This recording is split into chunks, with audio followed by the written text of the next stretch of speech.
Charlie George never feared scoring. He feared the defenders. Before modern football, the game was different. One tackle could change everything. Years later, Charlie described it perfectly. When you got tackled, you stayed tackled. That was English football. Hard men were everywhere. Charlie even remembered teammate John Radford wearing protection behind his legs. Not because of accidents, because defenders attacked the calves and Achilles. That was normal. Still, Charlie never backed away. He wanted the ball. He wanted the fight. Some defenders stopped him. Some couldn't. But every battle left a mark. The world remembers Charlie's famous winner at Wembley. Few remember the men he had to survive first. Years later, Charlie admitted something few great forwards ever do. I don't think you truly appreciate the players you are playing against until you play with them. Only then did he realize how brilliant some of those defenders really were. This isn't a list of football's dirtiest players. It's the 5 defenders who tested Charlie George more than anyone else. The men who made every goal feel earned. Subscribe for more legendary football stories history should never forget. Let's start with number 5. Charlie George scored twice against Roy McFarland, yet Derby still refused to fall. Their greatest battle came in February 1972. Derby County faced Arsenal in the FA Cup at the baseball ground. McFarland commanded Derby's defence. Charlie carried Arsenal's greatest attacking threat. George scored both Arsenal goals. He even angered the home crowd with a 2-fingered gesture after finding the net. But Derby fought back. The match ended 2-2. A replay at Highbury finished goalless, even after extra time. A second replay was needed before Arsenal finally escaped with a 1-0 victory. 3 matches, more than 5 hours of football, and only 1 goal separated them in the end. McFarland was not merely a hard tackler. He was powerful in the air, calm under pressure, and trusted to organise everything around him. His partnership with Colin Todd helped Derby become English champions in 1972. Charlie later joined that same Derby side. Looking back, he named McFarland among the former opponents whose quality had stayed with him. I played against Colin Todd, Roy McFarland, Dave Mackay, Alan Hinton, Bruce Rioch, and David Nish.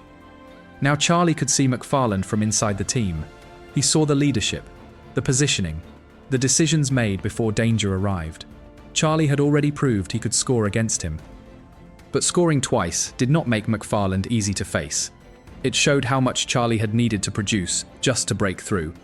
Roy McFarland earns his place because he never relied on reputation alone. He made forwards fight for every yard. And even when Charlie beat him, Derby made him do it all over again. Some defenders played football. Tommy Smith played the striker first. Charlie George met him on the biggest stage possible, the 1971 FA Cup final. Arsenal, Liverpool, Wembley. Liverpool arrived with experience all over the pitch. Years later, Charlie remembered it clearly. Liverpool were a very good side, with good youngsters like Steve Highway and lots of experience in the likes of Tommy Smith and Chris Lawler, but we played much better than them. Even so, breaking Liverpool was never easy.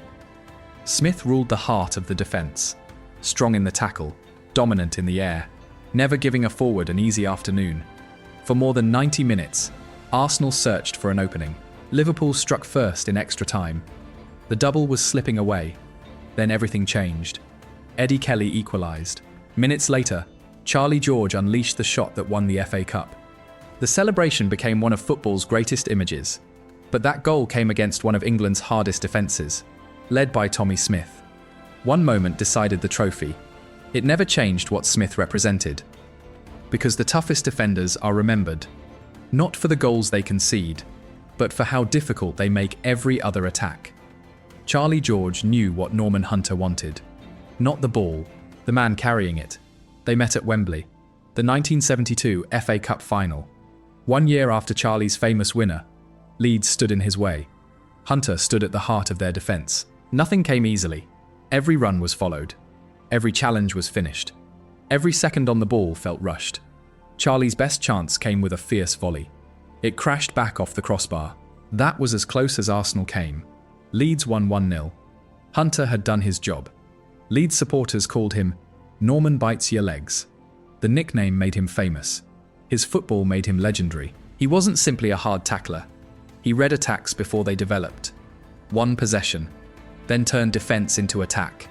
That is why, in 1974, the players themselves voted him the first PFA Players' Player of the Year.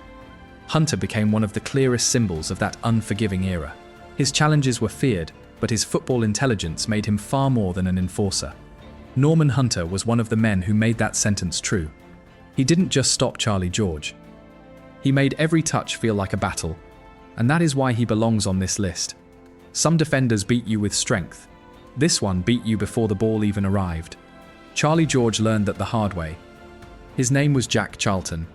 The 1972 FA Cup final. Charlie searched for one opening. Charlton made sure it never appeared. He organised everything. The back line, the marking, the space behind the defence. Nothing was left to chance. Charlie kept looking for room. Charlton kept taking it away. Every dangerous move ended the same way. Leeds only needed one goal. Alan Clark scored it. Charlton made sure it was enough. Years later, the National Football Museum reflected on that final by saying Charlton shut Charlie George out of the game. That wasn't luck. It was 90 minutes of perfect organisation. Charlton wasn't the quickest defender. He didn't need to be. He always seemed to arrive first. Not with his feet, but with his reading of the game. A striker can't score if he never receives the ball where he wants it. Jack Charlton understood that better than almost anyone, and Charlie George experienced it on the biggest stage of all. Some opponents earn your respect on the pitch. Dave Mackay earned it long after the final whistle. Charlie George first met him as an opponent. Arsenal against Derby County. Young talent against one of football's greatest leaders. Every challenge had purpose. Every duel mattered. Derby won 3-2. Mackay even scored. For Charlie, the battle was over. For Dave Mackay, it was simply another afternoon of leading by example. Years later, football brought them together again. Charlie arrived at Derby County. This time, Dave Mackay wasn't trying to stop him. He was the manager. Looking back, Charlie admitted that some opponents only revealed their true quality after he stood beside them. Dave Mackay was one of those men. From inside the club, Charlie finally saw what opponents had been facing for years. The leadership, the standards, the calmness under pressure, the football intelligence. Mackay disliked being reduced to the image of a bully. His passing, his vision, and his understanding of the game deserved just as much credit. Charlie came to understand that better than anyone. He had faced Mackay. He had played for him. Very few footballers experience both sides of a legend. Charlie George did. Many defenders made Charlie fight. Dave Mackay made him learn. That is why no one deserves the top spot more. Every great forward is remembered for goals. The greatest ones are remembered for the defenders they conquered. Charlie George belonged to that generation. His name became part of Arsenal history. Not because football was easy, but because nothing came easily. Every success was earned against defenders like these. Roy McFarland taught him patience. Tommy Smith tested his courage. Norman Hunter challenged every touch. Jack Charlton took away every inch of space. Dave Mackay showed him that greatness was measured by far more than toughness. Looking back on his career, Charlie never spoke only about the goals. He remembered the opponents, the battles, and the lessons they left behind. That says everything. The greatest players don't become legends by avoiding the hardest opponents. They become legends by facing them. Charlie George did exactly that. And that's why his Wembley goal means even more today. It wasn't scored against ordinary defenders. It was scored in one of football's toughest eras.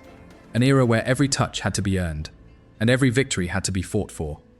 Subscribe if football's forgotten legends deserve to be remembered. Which defender from Charlie George's era would you have hated to play against? Let us know in the comments. We'll see you in the next story.